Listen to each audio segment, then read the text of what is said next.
as much as 90% of back pain is caused by a reduction in our lumbar arch, the natural arch of our spine in our lower back. Our lower back has an amazing design that it has evolved to have.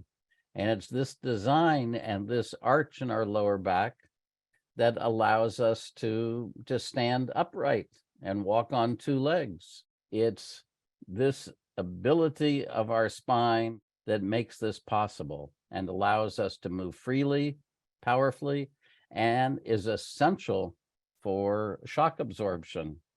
Every step we take, there's a compression of our body and our spine, and these curves in our spine are what enables the spine to absorb this compression effectively.